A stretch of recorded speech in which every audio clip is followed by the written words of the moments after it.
Good afternoon, everybody. Good afternoon. How are we today? Good.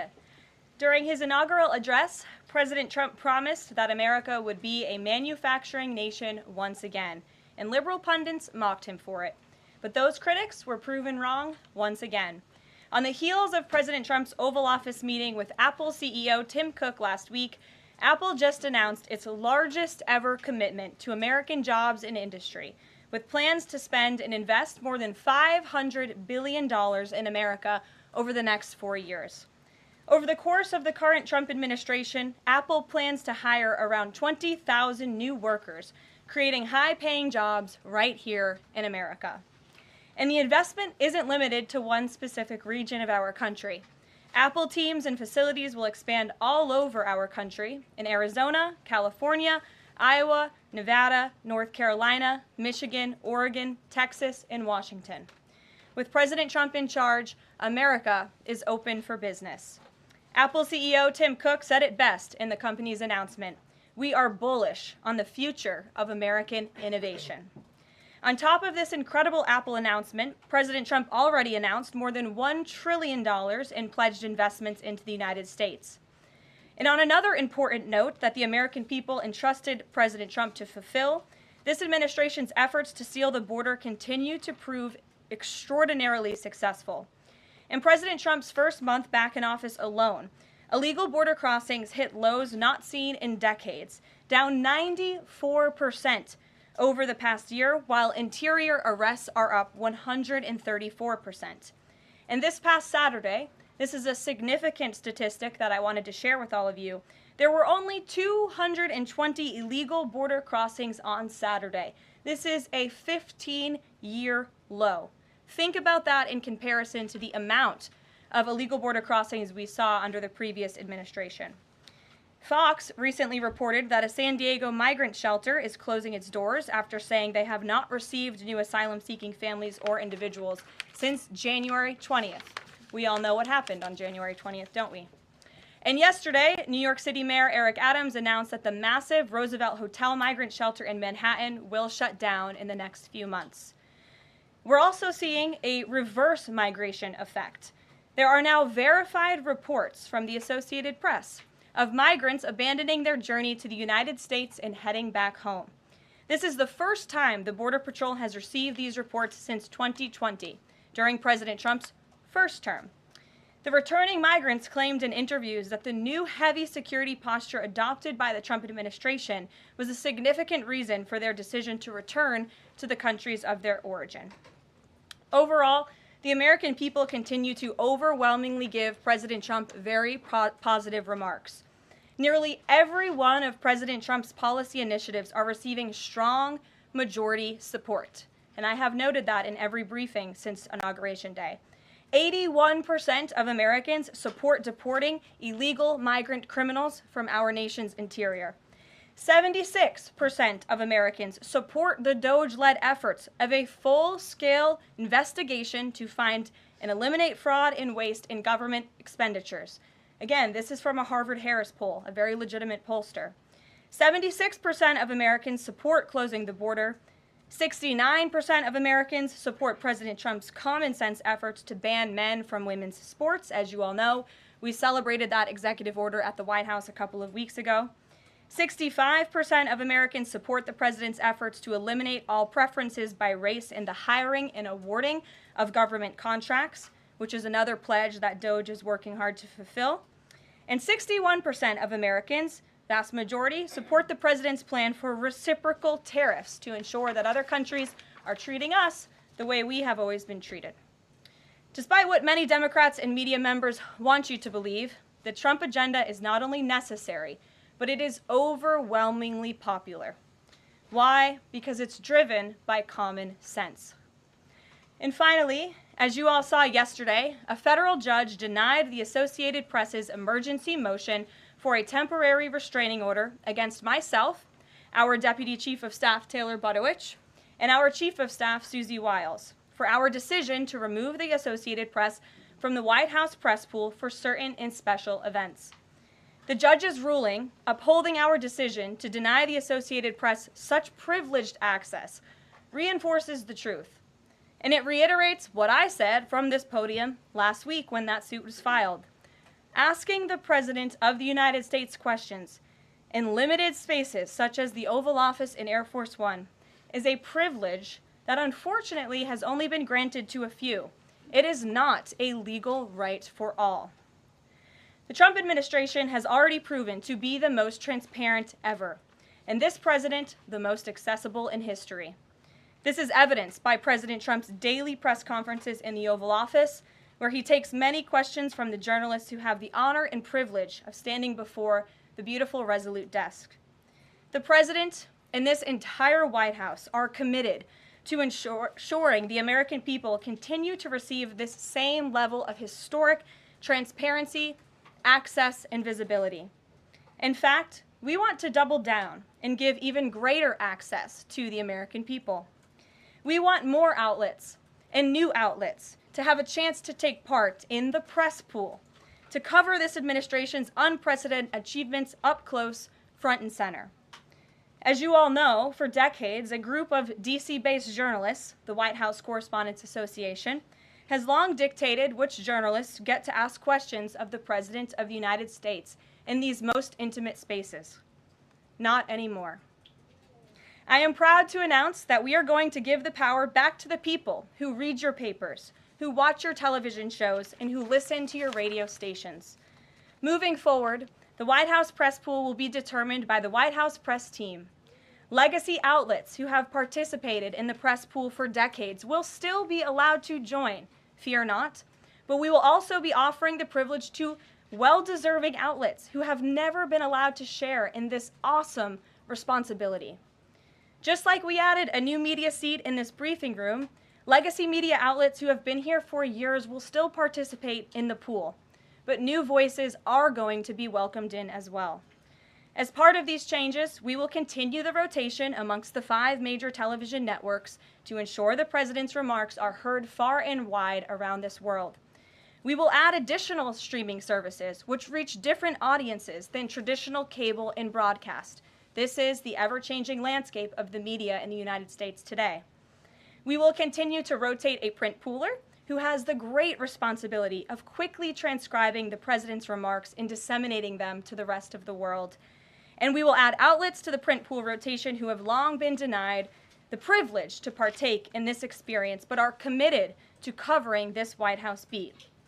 We will continue to rotate a radio pooler and add other radio hosts who have been denied access, especially local radio hosts who serve as the heartbeat of our country. And we will add additional outlets and reporters who are well-suited to cover the news of the day and ask substantive questions of the President of the United States, depending on the news he is making on that given day. This administration is shaking up Washington in more ways than one. That's what we were elected to do.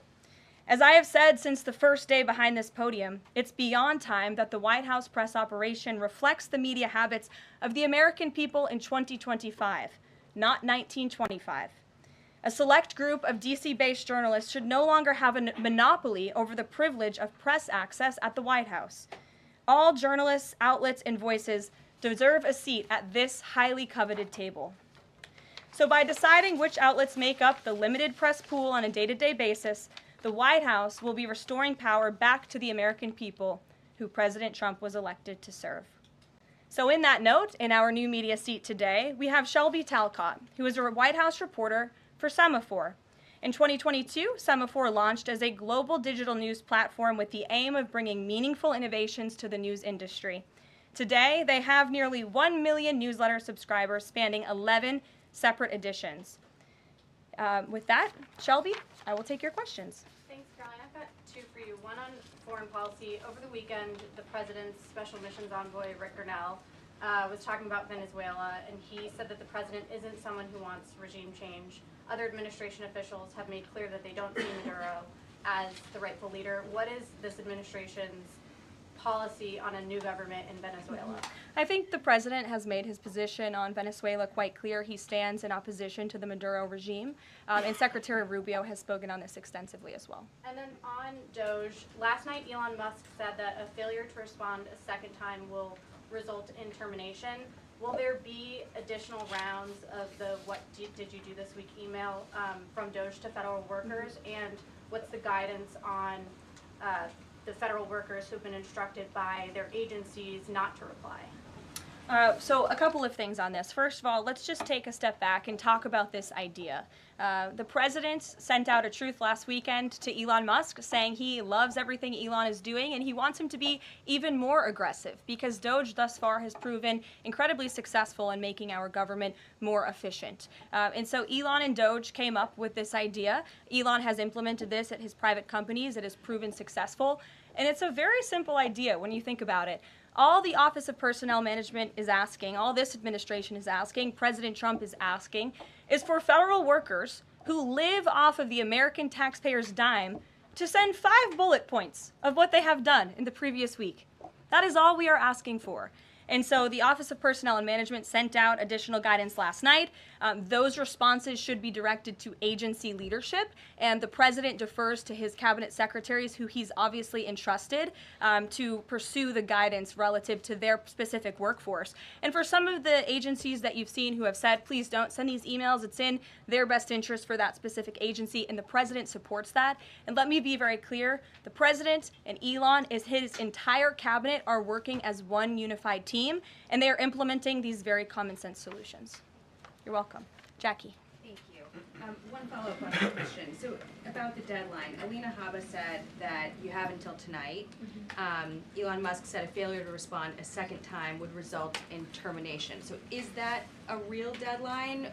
Should federal workers be looking to that guidance, or should they be looking to the agency heads? Like, what is the actual deadline? So again, the agency heads will determine the best practices for their employees at their specific agencies. Again, this was an idea that Elon come up with. DOJ worked with OPM to actually implement the idea, and the secretaries are responsible for their specific workforce. And this is true of the hirings and the firings that have taken place. And we advise federal workers, unless your agency has dictated you not to respond to this email. In fact, I can announce that we've had more than 1 million workers who have chosen to participate in this very simple task of, again, sending 5 bullet points to your direct supervisor or manager, CCing OPM. I actually participated in myself. It took me about a minute and a half to think of 5 things I did last week. I do 5 things in about 10 minutes, and all federal workers should be working at the same pace that President Trump is working and moving. We have a country to save, and we want this federal government to be responsive to the needs of the American people who re-elected this president to have historic, massive reform, and that's what the intention of this idea is. Can you clarify one thing, though? Because Elon Musk also said that a reason that they wanted this 5 things email was just to see if people are actually alive. Citing that there are some federal workers who might not even be alive.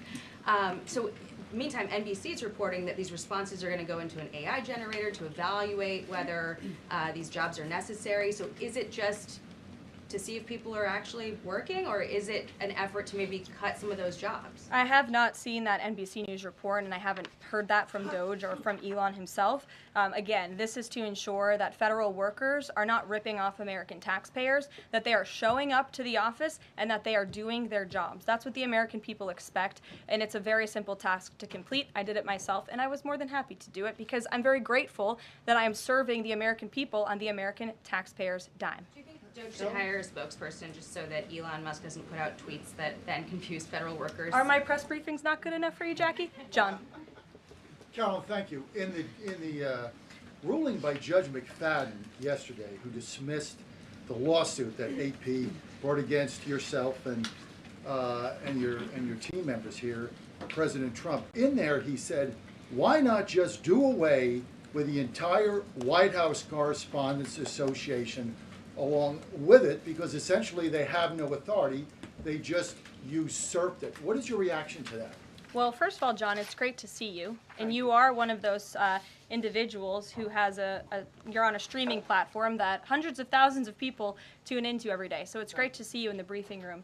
I did address that actually in my opening remarks by announcing that the White House press team in this administration will determine who gets to enjoy the very privileged and limited access in spaces such as Air Force One and the Oval Office. There are, as you know, look at this room, hundreds of journalists who show up to this building every single day and are not granted that luxury of flying on Air Force One and asking the President of the United States questions. And so we want to ensure, again, everyone has a seat at that highly coveted table. But alas, the legacy media outlets who have been doing this for quite some time and have invested resources into covering the White House, their spots will remain, just like they have in this briefing room as well. Sure. Steve. Could you give us an update on the negotiations around the Ukraine minerals deal, and when is President Zelensky going to come visit? So the president talked at length about this yesterday, the critical minerals deal with President Macron, and in the more than hour-long press conference he gave all of you in the Oval Office himself. There hasn't been significant updates since the president's remarks last night, but I will just reiterate his position. It's critical that this deal is signed. He expects President Zelensky to sign a deal. This is to recoup American tax dollars that have been funding Ukraine's national defense. And it's also great for the Ukrainian people who have been put through hell because of this war. And it will create a lasting economic partnership as Ukraine will need to rebuild their country because of this brutal war. And just to follow, is Steve Witkoff delayed his trip to the Middle East so he can concentrate on this minerals deal? I don't want to comment on Mr. Witkoff's travel plans or read anything out just for obvious reasons, but he, remains very much working. That man is working around the clock to secure this deal with Russia and Ukraine alongside Secretary Rubio and Secretary Bessent, General Keith Kellogg. He's also working very hard to secure a peace deal in the Middle East as well. So God bless him, and he's working alongside the president every single day. Sure. Thanks, Caroline. The president's executive order creating DOGE called for the naming of a DOGE administrator. Who is the DOGE administrator? So the president tasked Elon Musk to oversee the DOGE effort. There are career officials and there are political appointees who are helping run DOGE on a day-to-day basis. There are also individuals who have onboarded as political appointees at every agency across the board to work alongside President Trump's cabinet to find and identify waste, fraud, and abuse, and they are working on that effort every day. So is Elon Reagan. Musk the administrator? Reagan. Thanks, Caroline. I have two for you today, one on the border wall and one on the DHS investigation. Sure.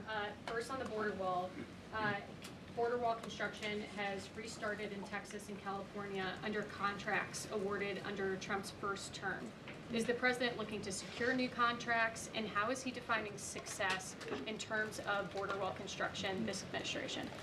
The border wall is a signature promise of President Trump's campaign. He talked about it way back in 2015 and 2016, and people laughed at him for bringing up this idea. It's proven to be not only an idea that he delivered on in his first term and continues to deliver on in his second term, but it's also proven to be highly effective. In fact, we know where there were parts of President Trump's border wall built and standing under the previous administration, illegal border crossings dropped 87% where there was a border wall. So the wall is an incredible deterrent factor for illegal migrant caravans. The president is committed to the continuation of the construction of the wall. And the previous administration actually sold off the resources that the Trump administration secured to build the wall. And that's an egregious misuse of the American taxpayers' money. They just let those resources rot on the southern border. They actually sold them for pennies on the dollar. So this administration, DHS and ICE and Customs and Border Patrol and Tom Homan and all of the great people who are working on this effort are committed to continuing the construction of President Trump's border wall. DHS investigation into people who might be leaking within the administration. Will the White House release the names of the individuals that DHS Secretary Noem said were caught leaking details of the ICE raid? And can you share how many leakers have been caught so far and what agency they were a part of?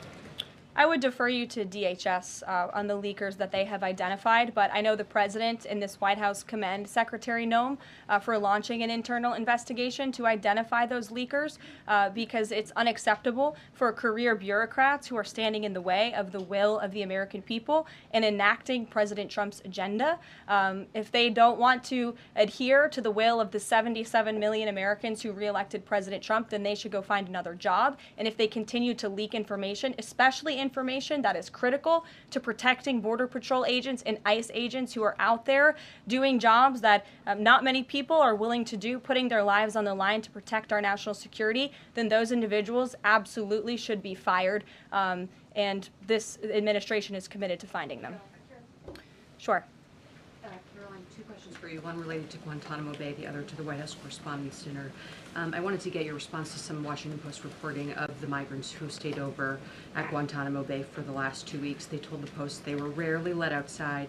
They were shackled and placed in what they described as cages and alleged that they were not treated as human beings. Does the White House have any response to those conditions? At Guantanamo Bay?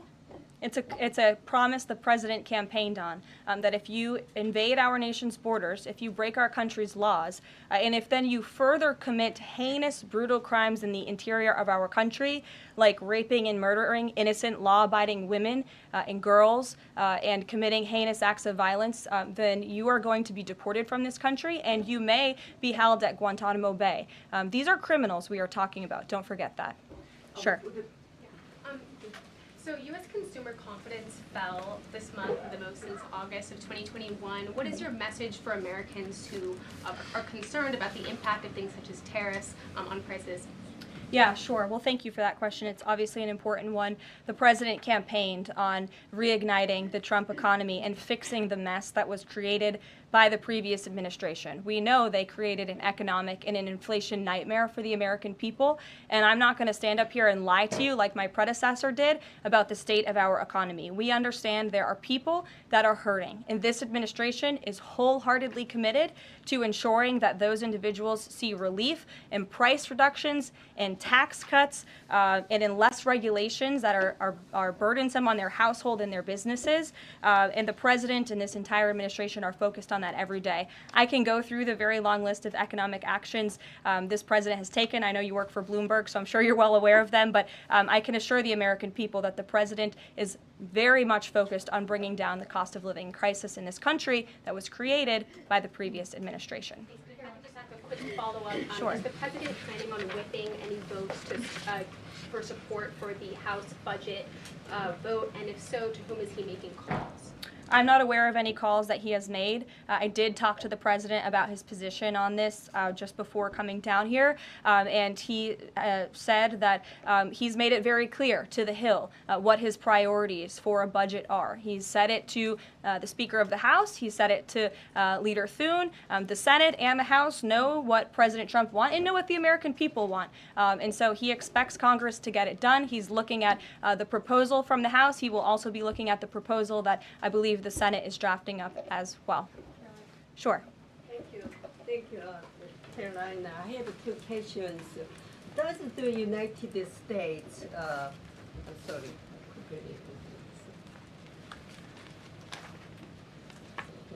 Well, why don't you identify your question and I'll come back to you. Sure, go ahead. So, what guarantee that Israel will withdraw from Lebanon soil after 2 weeks, as the ceasefire terms indicates? I'm not sure about the guarantee that you're referring to. I can tell you that this administration remains very much engaged. We know the deadline for the Phase 1 ceasefire is imminent. So Steve Witkoff, whom I mentioned earlier, and the president's administration and his team and the president himself remain very much engaged. We want to see the ceasefire continue, and the president has made it very clear he wants to see all of the hostages who have been held in captivity in Gaza returned home. Jeff. Carolyn, I was wondering if is Elon Musk going to attend the president's first cabinet meeting tomorrow? He is, as a matter of fact. I spoke to the president about that before coming down here as well. And Elon, considering he is working alongside the president and our cabinet secretaries, this entire administration will be in attendance tomorrow just to talk about DOJ's efforts and how all of the cabinet secretaries are identifying waste, fraud, and abuse at their respective agencies. We look forward to the meeting tomorrow, and I think you'll be hearing from the president and his cabinet where they're on campus tomorrow. I hope you guys are excited. Since some of those cabinet members were caught off guard by the email Nobody was caught off guard. A few departments said they were caught off guard. The FBI was, the DOJ was. Did anonymous sources say that, or did the cabinet secretary say that? The cabinet secretaries and others have said that they were not aware that this was happening. So I'm wondering, will there be a give and take tomorrow at the cabinet meeting? Is Elon Musk or the president open to any type of dialogue about who is actually in charge of the chain of command of these workers? I would reject the premise of your question, Jeff. The cabinet secretaries have not said that. I know anonymous sources, probably career bureaucrats, have leaked that to many of you in this room. But as I said at the beginning of this press conference, everybody is working as one team, and the president respects the decisions of his cabinet secretaries to tell his staff, their staff, not to respond to that email because they did so out of interests of national security, and they don't want to obviously risk confidential information. It's pretty common sense. Dasha. Musk has obviously been doing a lot of work. He's been working every day, and a lot of the time weekends. He is designated as a special government employee, which means that he can only work 130 days per year. Is the White House expecting him to limit his work to 130 days, or are you going to work around those rules? Do you want to see him extend beyond the 130 So today is February 25th, so I think we've been here about 35 days roughly. So ask me in another 100 days. Daniel. Caroline, thank you. You opened up with a major announcement from Apple, $500 billion, 20,000 jobs, doubling its advanced manufacturing fund. Yeah. What does that signal that such a global brand would make what it called its largest ever spend commitment just a month into President Trump's second term? What does that signal about his economic vision for the country? President Trump is a deal maker, and he has restored confidence in business leaders around this entire world. Apple is one of the largest companies on the face of the planet. They employ hundreds of thousands of Americans, but the president wants to see more Americans employed, more investments here in the United States of America. And this is another fulfillment of the president's campaign promises. I recall President Trump at his rallies on the campaign telling the world that if and when I am elected, America is going to be back, and we want your investments to be driven onshore. We want you to hire American workers, and you will have the lowest regulatory burden, the lowest tax cuts, and the president has already proven he's committed to slashing regulation. He's counting on Congress to implement those tax cuts. And so people are encouraged by the president's, again, as Tim Cook called it, they're bullish about American innovation because of the leadership of this president. And it's a stark contrast to the leadership of the previous administration, Joe Biden, who I don't think spent any time trying to recruit any investments or jobs here at home. Mary. We're hearing from some Republicans who are voicing concerns about how these cuts are being carried out. Congressman McCormick, a Republican from Georgia, tells us he's worried it's too rapid for real people to adapt to. And he says he's concerned that it could come off as discompassionate, in his words, that it could risk undercutting the strong message that he feels you're trying to send about the need to cut government waste. Well, I think that was one comment from one senator, and I think, as I cited in my opening remarks in the poll, the most important people are the American people, and 77% of Americans at home support a full investigation into the waste, fraud, and abuse that the federal government has been spending their tax dollars on. So that's the people the president cares about most, and that's why we're fulfilling this pledge. And again, it should come as no secret to anybody. The president campaigned on doing this. The president yesterday said if you don't respond to this email, you will be fired or semi-fired. What does he mean by that? Again, I've been asked to answer this question 3 times now. It is semi-fired. But it's in the memo. The president again has entrusted his cabinet secretaries to oversee their workforce. That's why he nominated them to be cabinet secretaries, and so federal workers can be directed to their agency leadership. Sure. Great, thanks, Caroline. I wanted to ask about a federal judge yesterday was saying that they didn't know who the DOJ administrator was and was asking the lawyer for the administration who it was, and the lawyer responded, I don't know the answer to that. Can you tell us who the administrator of DOJ is? Again, I've been asked and answered this question. Elon Musk is overseeing DOJ. There are No, Elon Musk is a special government employee, which I've also been asked and have answered that question as well. There are career officials at DOJ. There are political appointees at DOJ. I'm not going to reveal the name of that individual from this podium. I'm happy to follow up and provide that to you. But we've been incredibly transparent about the way that DOJ is working. John. The Republican budget. Thanks a lot, Caroline. Since your last briefing, there have been some personnel moves that have been announced by the president, and I wanted to ask you about them. One was the president replacing the chairman of the Joint Chiefs of Staff, General C.Q. Brown Jr. What was the reason for the president naming a replacement for General Brown? And then I'll follow up with another personnel announcement that's been made over the last few days. He thinks he's doing a bad job. and it's time for a shakeup at the Pentagon. They failed 7 audits in a row. The trust in our United States military amongst the war fighters is low. The president is shaking up the Pentagon and the Department of Defense, of course, with Secretary Hegseth leading, and he has the right to do that. It's actually quite common from administration to administration to do such a thing. The president, when he swore him in as the Chief of Staff for the Air Force, called him a great man and a great gentleman. Does he distance himself from the remarks that he made back in August of 2020? I think replacing him speaks for itself. James. James. One other one, if I'm sorry, thank you. On the FBI, the president also announced a new deputy director of the FBI, Dan Bongino.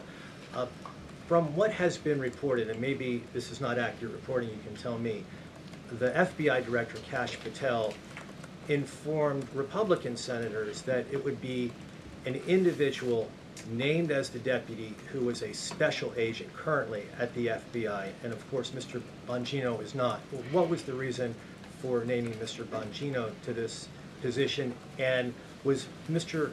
Patel not correct in making that assurance to those senators? I'm not sure if anybody in this room has listened to Mr. Bongino when he talks about the past corruption at the FBI, when he talks about his experience serving for the United States Secret Service.